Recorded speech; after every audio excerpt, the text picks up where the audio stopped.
you got to recognize our creator's hand in life, because he has us in the palm of his hand. Welcome to Unstoppable Podcast with Harry Sardinas, inspiring conversations with influential millionaires, investors, thought leaders, entrepreneurs who are making a massive difference with their innovative products and services, and sharing the challenges and wisdom of how they sold their first million. We talk about this topic, like how you deal with negative emotions. Telling you that because my first business in property, we sold over 5 million. I was very young. I resonate a lot with your story as well. And then you're making millions, and you think that you're the big deal and you're the king of the world, yeah. And you're young with no experience.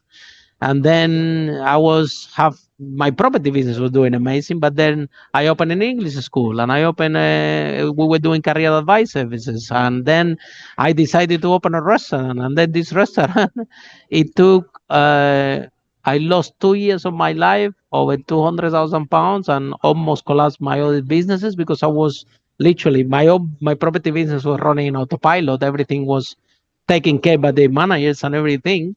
So I have all the time in the world. But what I did is I choose a business that I didn't have any experience, that I didn't have any. I was kind of passionate. I thought that I like it. Now I can tell you, after 2 years down the line, I don't like. I learned what I don't like and what I don't want, because I don't want to be in a business that I had to be from Monday to Sunday there for 2 years of my life. I couldn't see my family, I couldn't see trying to make this thing work. It never worked. It failed, and with the business failure, it came the money that I lost. I lost my girlfriend back in the day, so it created this. So now you have this emotional pain, and you have to get yourself back up. Yeah. So how you make this transition, and then you bring yourself back up again and put yourself emotionally back on track. So when 2008 hit, yeah, we had 256 apartment units, and we basically lost all of them. And I had to I did not file bankruptcy immediately because I didn't want to. I wanted to make everybody whole. So I took from my other businesses and was paying all the other people off and making sure that they were okay. But how I got back on track is, businesses can be ruthless, but you don't have to be ruthless. You can be kind to people and take care of people. And if you will take care of people and make sure that they're not out, the people who lost from when we went down in 2008 was Fannie Mae. They're the only person in everything that happened that lost any money that I was involved with. But they already got their insurance bailouts, and their attorney told me to file bankruptcy right away. I'm like, I don't want to file bankruptcy. So it took me from 2008 till 2017 to get that off my back. And I paid everybody off but Fannie Mae. And eventually they would not settle for a reasonable amount. So I filed bankruptcy in 2017. And that was hard. But in the meantime, I had started these other businesses, or this other business, in my wife's name, and she was not on the other. So when we filed bankruptcy, yes, it hurt. And I played small from 2008 to 2017 in fear that they were going to come get it from me. And I lost the opportunity for so many things to do because I was playing small. I had a good business that paid for our bills and was doing, was putting some good retirement stuff apart. But you just need to have a contingency plan too. As you are having your business, if you're leveraging yourself a ton, I know guys that have made killings of it, have leveraged themselves. I don't go there anymore. I will use leverage on a very limited basis to buy a property, but I won't do it like I did in the property business. And that's contrary to a lot of people. That's contrary to Robert Kiyosaki. It's more in line with Dave Ramsey. Live like you've never lived so you can live like you've never lived. And it's interesting now as we're having lots of success with the current business we're in. Yes, I have leveraged. I bought in buildings. I've done things, but I've done it smartly. I haven't over leveraged. And I think the thing is treat people with kindness, be fair and honest. I've seen guys that I thought were honest that when things get rough, they're not honest. And that was hard for me to see. make sure your debts and things are taken care of, and I did all I could to make sure that everybody was put squarely, and paid out a lot of money that didn't have to. If I had filed bankruptcy right off the bat, according and anyways, it was a But this lesson define learned. who you are. This define who you are, and this is it brings a different energy to you because at the end of the day, this emotional pain, that goes into when things go bad, and we all be there. If you've been in serial entrepreneur, we all have been in there, and we have to handle it, and we need to get ourselves back up. But that emotional pain, for example, you're talking about mountain biking. For me, it works very good to go for a walk. Yeah, If you don't release this emotional pain, can become a physical pain. You can end up with a heart attack. You can end up with a lot of people. How many people have millions and they die out of the heart attack?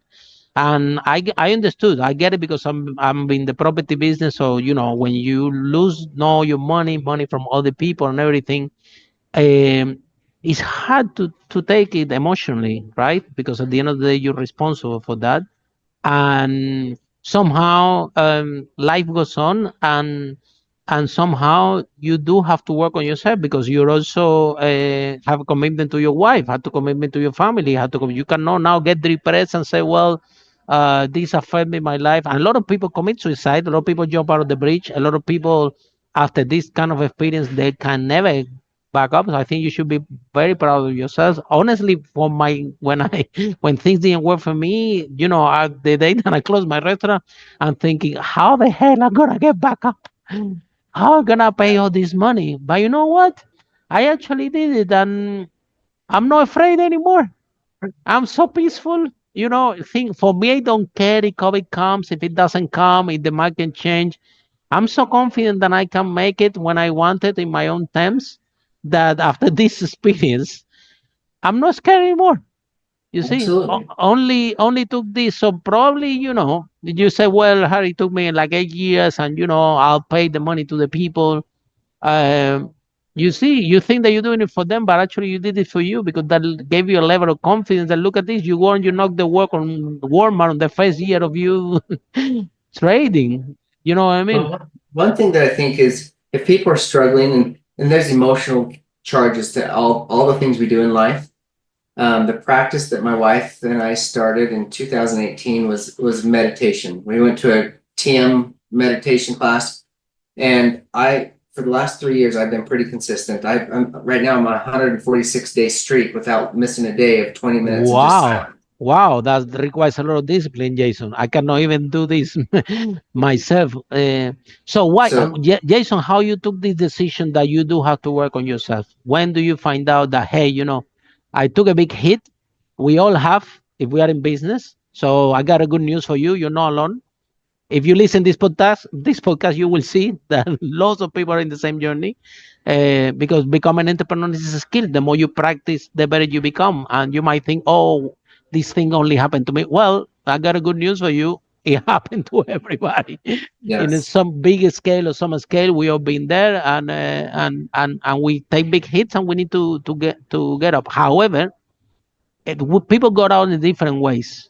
People never got out, and they still angry and shouting to other team members and building the business, and they still have anxious, and they don't speak with the wife or with the children because they're running the business, and that's the way that they're getting out of this experience. Other people, they just go numb and don't want to do business anymore, and they quit, and they become, I don't know, Buddha, or they just find a job, which is this is not who they are, and said they don't care anymore. I find a job, I drive an Uber, fuck it, yeah. Some people, but some people have the ability and the courage to say, okay, you know what? I took a lot of pressure. All of entrepreneurs, all of us, we I don't think out there the rest of the world are aware of the amount of pressure that us entrepreneurs we take. um, is completely different than the pressure that employees or the rest of the society take out there, because we are responsible for everything. We're responsible for our money. We're responsible for the money for the investor. We're responsible for the employees. We're responsible for the food that comes to this family, because sometimes your job is the main. mean that these people can eat. So the pressure and responsibility that we take is way higher than the normal standard. So our emotional pain is 10x, 100x higher than anyone that the rest of the people out there. But it takes courage for us to take responsibility to say, hey, you know what? I had to work on myself. I need to get back up because it's not the fault of my wife, it's not the fault of my family, and I had to keep going. So when you took that decision, I'm gonna work on myself. I'm gonna meditate. I'm gonna go for it, and I'm gonna look after my mental health. Well, I think the self-care part has been there from the very beginning, but when it got really stressful, I mean, with business stress comes familial stress, marital stress, all of the above. And my wife and like, we've got to Tell do me something. about it. Tell me about it. Relax. When it goes bad everywhere. I've been So there. so we both took this class together in 2018 and decided, hey, if we're going to make things go in life, we've got to just do something different. And she was way more consistent than me, but because she let out and I saw changes in her, and then I'm like, okay, I can't let her. I've got to change too, because I can't make anybody happy but me. Nobody else can make me happy. It's all up to me. And now my wife, she even teaches these meditation classes and has these meditation retreats and helps all sorts of women learn these principles because they're so powerful. But you've got to acknowledge God. When we're hurt and we're down, all the businesses I've ran, I've seen God's hand in them. And if I didn't recognize that, and he's the one that can help me get back up. It's not me. It's not just meditation. It's him. And that I think is the biggest thing is you got to recognize our creator's hand in life, because he has us in the palm of his hand. I'm not trying to get religious on you, but it's a true principle. There's a higher being out there that helps us get through the hard times, and treating people with kindness. I'm a type A, very driven personality, and it's very easy for me to just be gruff. But I've tried to surround myself with people that are better than me. And when I can take care of them and be kind to them, the whole enterprise rises. And so surrounding myself with good people, hiring right now is, I only want A players. And an A player has to, number one, live the core values and be able to meet the metrics that you're setting for them. It's not like in sales; it's very easy and very to just hire a great salesperson that can go, but he doesn't love the core values of my company. And it's easy to say, well, he's bringing all this money in, but you know what? That sales guy is the worst thing for you. He hurts your business more than he helps you. So core values, hiring good people, recognizing God's hand. I mean, we've thrown out way more than 5 things to help people become millionaires here. But they're all interrelated, and it all makes there's not a 1 through 5 steps that this is how you're going to get there. And it's But those elements have to be taken in consideration. Everything that absolutely, we're discussing today. yes. Yeah. Yeah. The Follow us for more interviews with world's most influential, audacious entrepreneurs that overcame challenges and adversity, providing you with the blueprint of how they sold their first million so you can grow your business exponentially.